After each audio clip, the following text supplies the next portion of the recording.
I'm trying to decide if this is a good look, if I should start wearing an eye patch in public, because maybe it's just right. Maybe it suits this beard.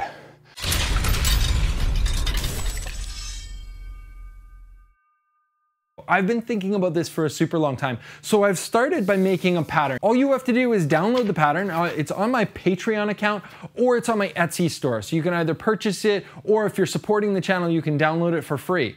And then we can follow along. But it's pretty simple. What we're gonna do is we're gonna make these super cool custom eye patches, and they surprisingly don't take a lot of work.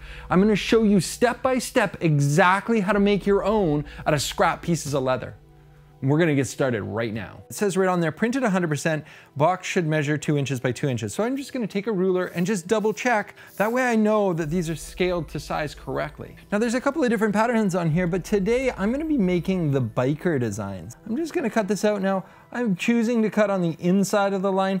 It doesn't really matter. These patterns are actually fairly forgiving. Once we've got the pattern cut out, it's time to trace it onto our leather. Now you have to be careful. Do you want to make it for the left eye or the right eye? Today I'm gonna make some for the left eye. I want the smooth side of the leather out in this case, but it doesn't really matter. You could do the flesh side if you wanted. You guys are probably a lot like me. You have like tons of scrap leather kicking around the shop. I always seem to have more than I need, so these little projects are kind of perfect to just use up these scraps. And they're kind of fun because the eye patch just transforms everybody. One of the things I like to do with my blade is strop it. So I'm just gonna run this over my strop just quickly. And even with these black blades, it makes the blades that much sharper. I'm just gonna flow through this. You can see how easy that is with that nice sharp blade to just cut right through these. And this is not insignificant leather. Using a good chunky piece because I want this eye patch to be kind of chunky. When I come into this corner, I'm gonna bring my blade angle up just a little bit so I can make it around that corner. And if it's really tight like this corner, then I might take a couple of slices at it.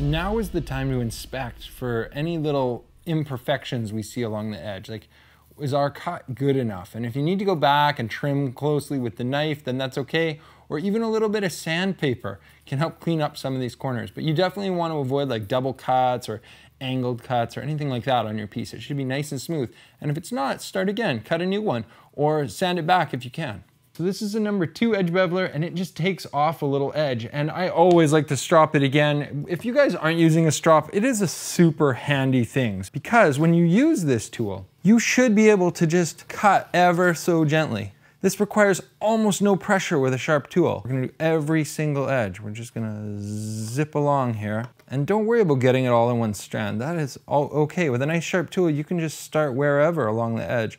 And in fact, some people like to kind of go back and forth like this. I tend not to. I kind of push forward in one steady motion, but however you want to do it to get that edge off. And I'm also going to do the back side. You wouldn't forget that. That's the part that sits against your face. That's what those edges should look like. They should have a nice 45-degree cut on both sides, all the way along. So I'm just going to put on some music and get to work.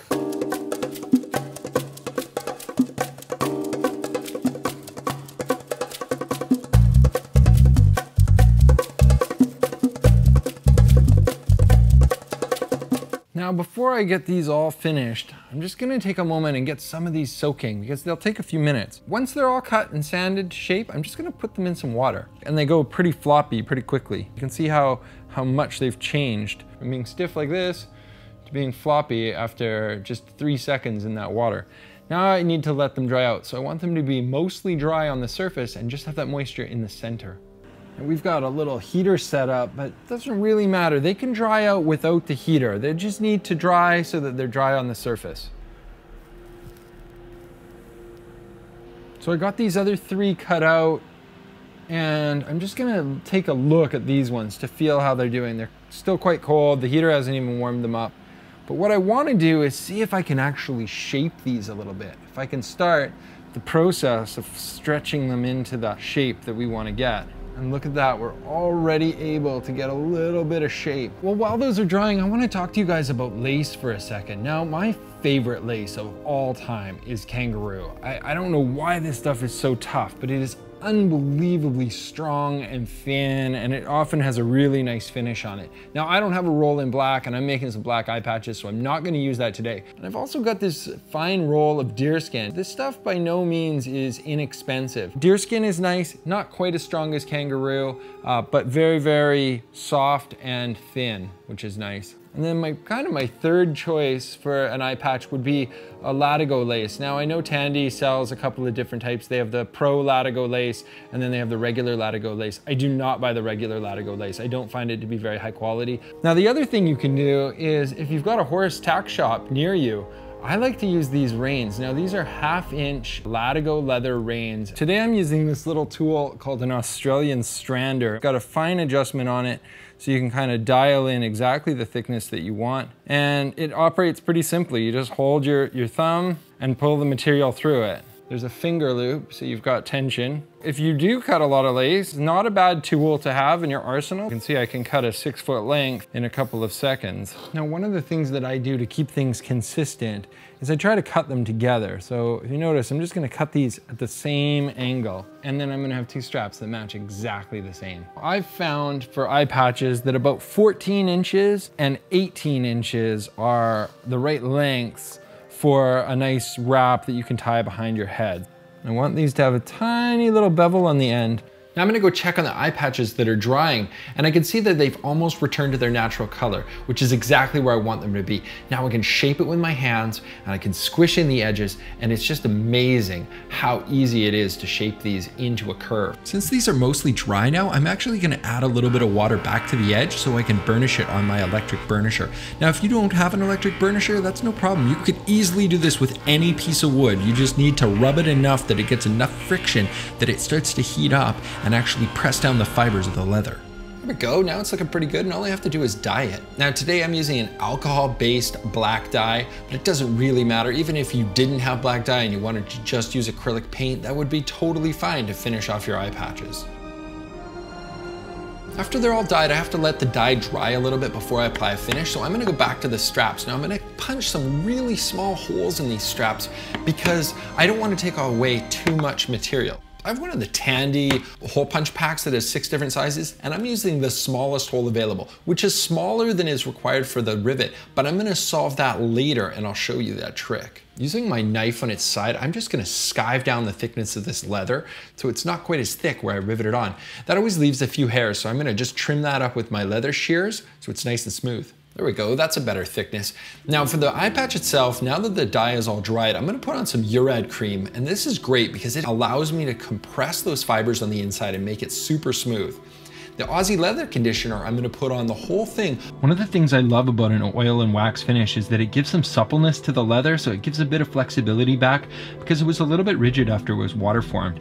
Also, it's just got this beautiful mellow glow right across it. I also have to punch the holes in the eye patch. So to do that, I'm flipping over my template, I'm marking it on the back, and then I'm gonna use the same pen to just make a depression on the leather, and then using my punch, now I could use a hand punch or whatever type of punch. You can even drill these out if you need. Now this hole is the actual proper size for the rivets. This is an 1/8 inch hole. So the holes I punched in the strap are small and the holes I punch in the patch are larger. So I'm gonna have to use an awl to get this rivet to kind of fit through the hole of the strap. You can see this, the rivet doesn't quite fit in there. So I just use a dull awl to stretch that hole out temporarily. And then I could pop the rivet in, pop it through the eye patch, put the cap on the back, and then I'm gonna head over to the anvil and hammer this sucker down.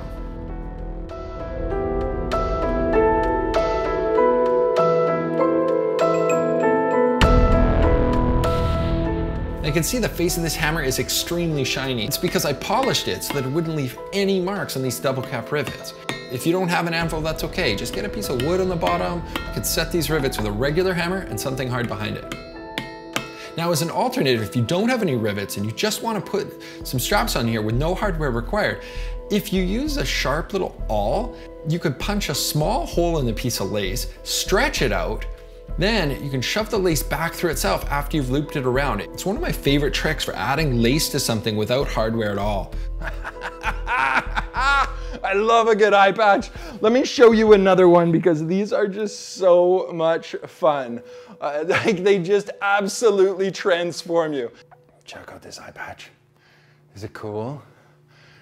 I think it's pretty cool. I mean, I've now got all these eye patches. They're available on my Etsy store. If you guys want to buy one from me for Halloween, that would be awesome. If you make your own, please send me pictures. I've also got a query for you about eye patches. I heard this crazy story that pirates used to wear an eye patch, not because they lost an eye, but because they would go down into the ship's hold, and it was really dark down there, so they would need to be able to go from the light outside to the dark inside. So they would wear an eye patch so they could literally just flip it up, and they would have better vision when they got down into the hold. I have no idea whether or not that is true. So why don't you guys tell me what you think? Is that story true or false? Because I can't really decide. Anyways, if you loved today's video, make sure you smash that thumbs up button down below. Check me out on Facebook, Instagram, Twitter, all of those things. Those links are here. Remember to hit that subscribe button down here, or check out one of my other videos because you never know what we're going to be building next. See you very soon.